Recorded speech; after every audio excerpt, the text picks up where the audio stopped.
So, we've planned our next trip, and it's a bit longer than the Mokala trip. If you haven't seen the Mokala trip, it was an outstanding little adventure. I'll link it up in a card somewhere, but wow, what an experience that was. Now, Mokala was it was about 400 kilometers in total, which is cool. But this next trip is considerably larger. So it's going to be more than 2,500 kilometers. It's going to span across 4 days, probably be about 2 or 3 episodes. And I cannot wait for this. So we'll be going to Grabie's Falls National Park. We'll spend the night there. We'll camp at the campsite. From Grabie's National Falls, we're going to go to Namakwa National Park, which is going to be outstanding. There's really opportunity over there to test out the vehicle, and it's likely going to be the most challenging 4x4 routes that I've done with the vehicle. By the way, the vehicle's just been performing outstanding, so I'm really happy with the vehicle's performance thus far. This next trip's really going to be a test though. We're going to enter Skilpad's, the entrance from Skilpad's side to Namakwa, and then we are going to travel down through the park, probably use one of the 4x4 routes to get through the park down to the coast where we will be camping, and I think that's going to be the highlight of the trip, to be honest with you.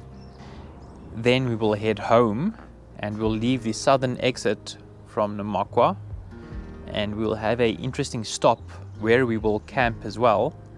And then the last day, which is day 4, we will travel home. I'll leave that last stop a secret because I think it's a really cool place. Now, there's a lot we've learned from the Mokala trip and just owning and using the vehicle and all of our camping equipment. And I've actually made a list, so you know it's serious if I've made a printout. Only reason I've made a printout is because my phone is over there and the notes are actually there. So, printout. I'm going to list some key things we need to work on or improve. Most of these things I have solutions for most of these, and in a bit I'll show you what I've changed on the vehicle and what I have purchased in order to aid us on this next trip, because I think we're going to need all the help we can get.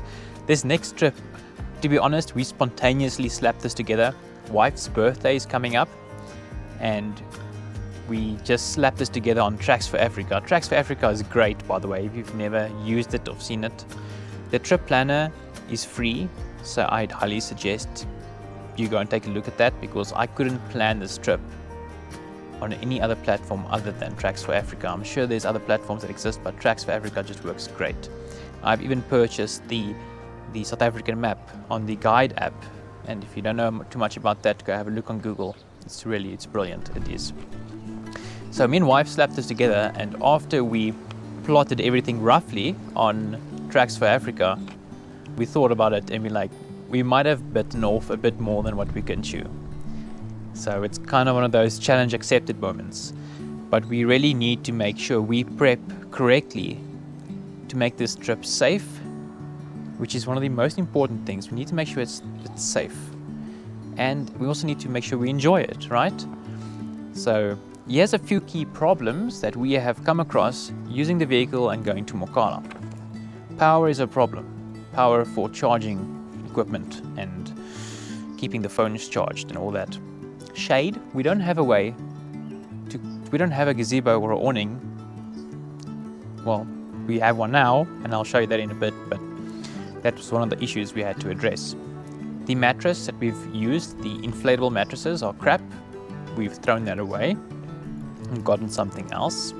The dust in the back of the cab was a problem. Storage, I've probably mentioned it about 7 times in the Mokala video. Storage is an issue. We need to figure out how to effectively store everything and keep it organized, because I hate throwing everything in the back. Now, I don't have a drawer system. I wish I did, but the solution I have will do for now. Inflating the tires, the little compressor I was using it was shit. It's not going to work. Keeping our food cold was a problem. Just using a cooler box didn't really work as well. We didn't have a first aid kit. We didn't really have a proper tent. We didn't have a way to clean. Well, actually at Mokala there was a shower, right? And we cheated a bit, and we had a shower, but we don't have a shower for when we wild camp. So we've made a plan for that as well. And then the last point is just how we put the videos together. The quality of the quality and time I put into the editing. I've been doing this for a month now. So a lot of that experience is changing and shifting the ways I do my shots, my recordings, and how I put it all together in the editing software, which is awesome because I love doing it. So don't get me wrong, I love doing all of this, and wife does too, and we've changed the process quite a bit. But anyway, I think that's about it. Let's go and take a look at some of the solutions I have to these problems I've mentioned.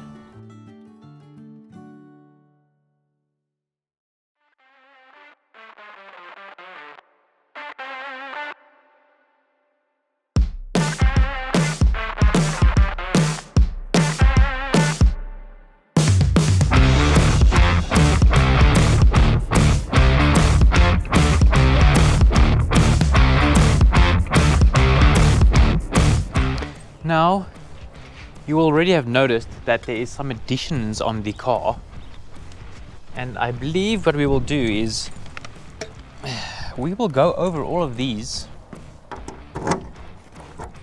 individually.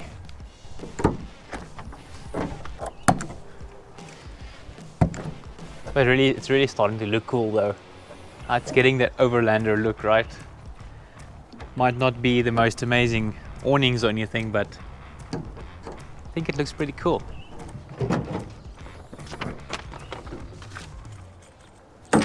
And yes, I still have my notes with me. I don't want to forget anything. I want to make sure that I cover it all. Now, first of all, power. So I would have loved to get one of those,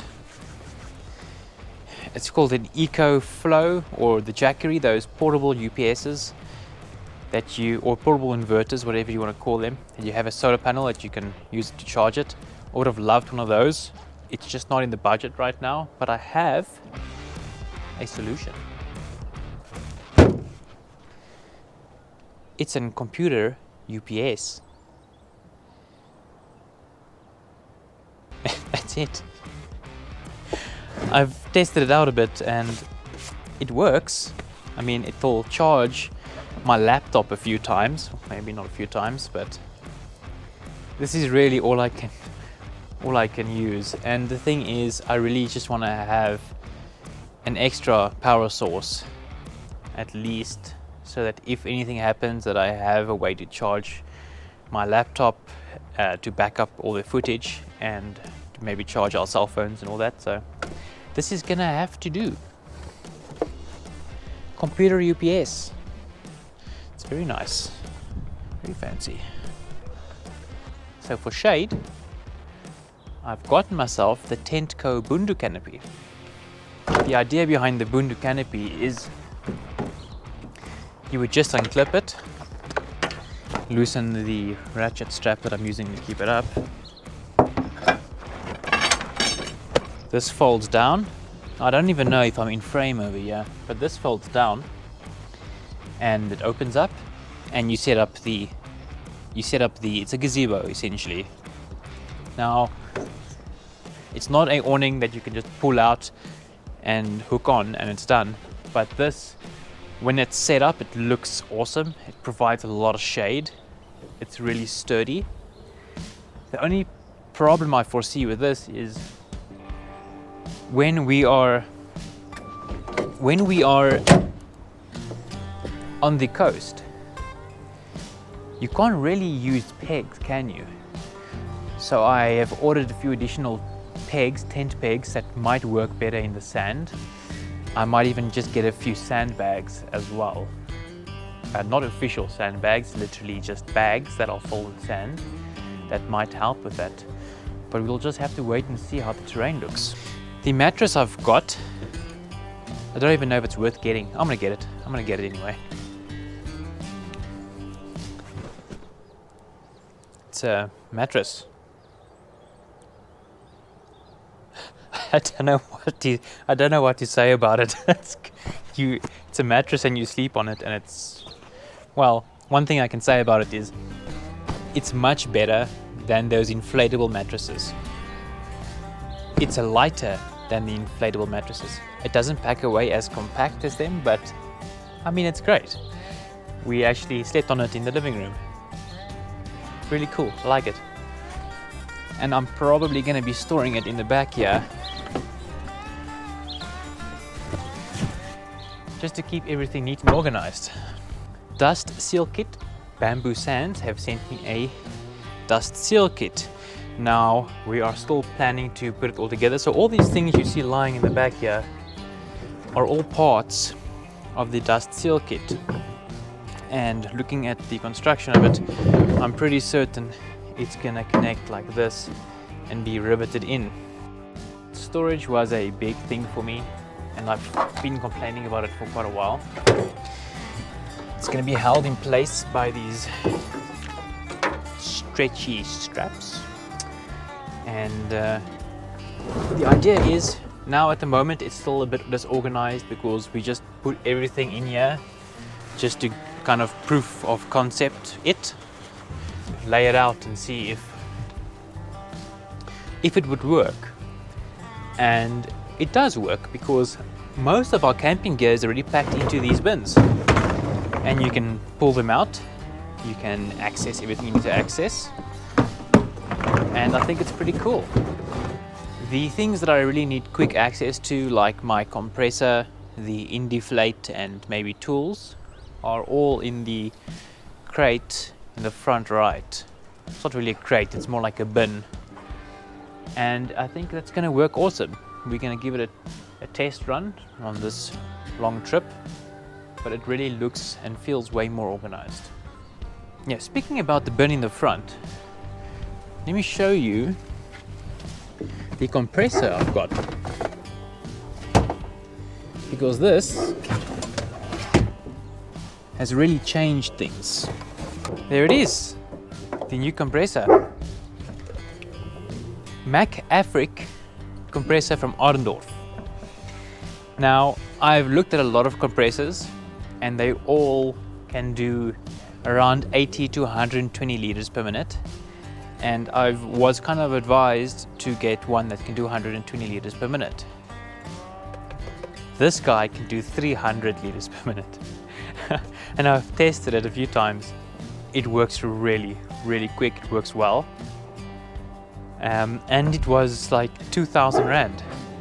So the ones I was looking at initially can do 80 liters per minute, and they cost about 4,000, 6,000 Rand. This is half the price of those, and it does 300 liters per minute. And I mean, the build quality is great. I don't think I'll have a problem with it. This compressor is a game changer for me. I don't have a fridge. I didn't get a fridge.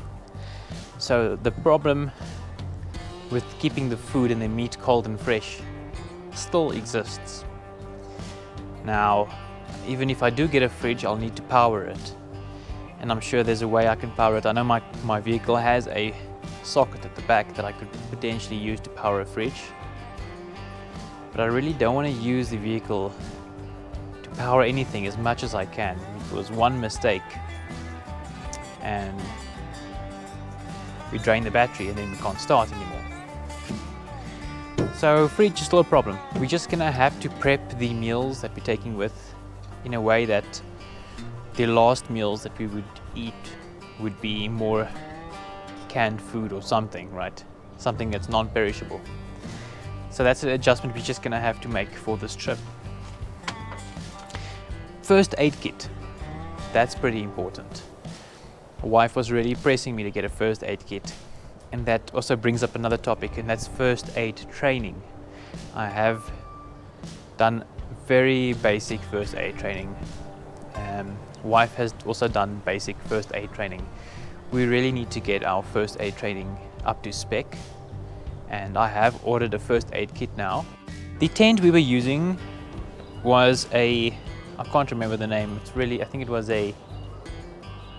one of the cheaper tents you get on Take a Lot or whatever.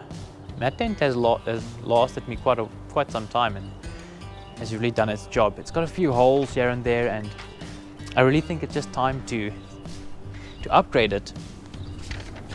So we have ordered a new tent, and it's awesome. We've ordered the Oztrail Fast Frame 4, which is gonna be a game changer, because it's apparently, from what I've read and saw online, it's quite a bit quicker to set up, and it's large. Now, not overly large, but large enough for it to be more comfortable. So that's really gonna help us do these trips for longer and stay comfortable. The rooftop tent is still on the list, but I think this tent we're getting, the Oztrail Fast Frame 4-person, is gonna be a nice in-between between the old tent and the rooftop tent. So I can't wait for that. It's ordered. I believe it's coming tomorrow. Oh yes, the shower. Let me show you what we've got to keep our hygiene up. Oh, this is gonna be funny. There it is. It's a shower. Whoa. That's it. It's got a little baby shower head. You can maybe wash your hands under this. But hey, it's a start. I don't know what most people use. I think most of them use a shower cube, which mounts like an awning on the side of your vehicle. You zip it open, fold it out, and then some people even have little gas geysers. And I've got this and this. So yeah, essentially it folds open, and you hook this bag probably up on the somewhere, and yeah, you can use it to shower. I think it's worth a shot. It was really cheap. I think we paid $400 for this. So I mean, it's worth a shot, right? I think it's pretty cool. I have bought one of these, just a simple water tank. I almost bought an internal tank for the canopy that you mount in the back, but I'm gonna hold off on that just so I can build more experience and really see, because any permanent changes to the construction of the canopy or anything that I'm buying to mount inside the canopy permanently, I'd rather wait and be sure about that. And what else is there? Well, there isn't really much. Another thing that's helped with storage is a roof rack. Now, I didn't buy a roof rack. I bought a few aluminium square or aluminium rectangle tubing, whatever you want to call it. And my dad is really handy. And my dad helped me put this together. We bought the tubing, we cut it to spec, and got some extra screws and screwed it all on. I sprayed it with a bit of Raptor coat. My spray job is not the best though. But anyway, it works, it's functional and it's sturdy. So that's cool, because that really helps out with storage. For instance, I can mount my Max Tracks on top there. I don't know what else I'll be putting there, but it's really a good addition to the bakkie and really going to help with the organization. Then, speaking of storage, I got two of these. It's 25-liter jerry cans for diesel. Got two of them, so that's an extra 50 liters of fuel that I can take with me initially, because I don't want to be stranded anywhere.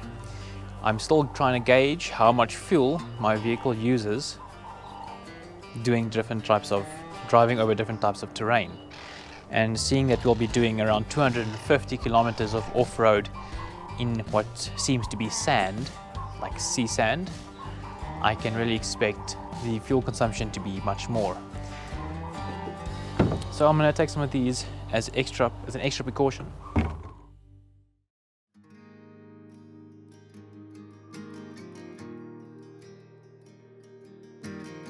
So we'll be heading out next week, and I will be making sure that I plan as much as I possibly can. We cannot wait for this trip. It is going to be outstanding. When you look on Google Maps at the different terrains you're going to go over, it's going to be, I get goosebumps just thinking about it, because we'll be leaving the savanna area, the savanna biome in central South Africa, entering the, I believe it's called the Namakuru, and it really gets a bit dry there, and we'll spend some time over there, and we might even cross some desert, because we're way north, very close to Namibia, and there's some desert biome that actually bleeds off into South Africa on the tippy top. It's not much, but it's going to be our first taste of Namibia there, so I can't wait for that. That is going to be awesome. Just driving through and seeing the scenery change. The thing about overlanding and what gets me excited about it, and especially this trip, is the unknown aspect. You're driving into this new, unexplored environments, unexplored to me. There's just so much that remains to be seen. There's all these plant species, the animals, the terrain, the climate. It's going to be really hot there. It's going to be, the northwest is very warm. So I'm excited for the unknown. But that wraps up this episode. Let me know what you think about the changes I've made on the vehicle, and again, if you have any suggestions, please let me know. I'm here to learn. That's what the whole channel is about, right? Anyway, I will see you next time when we start this adventure.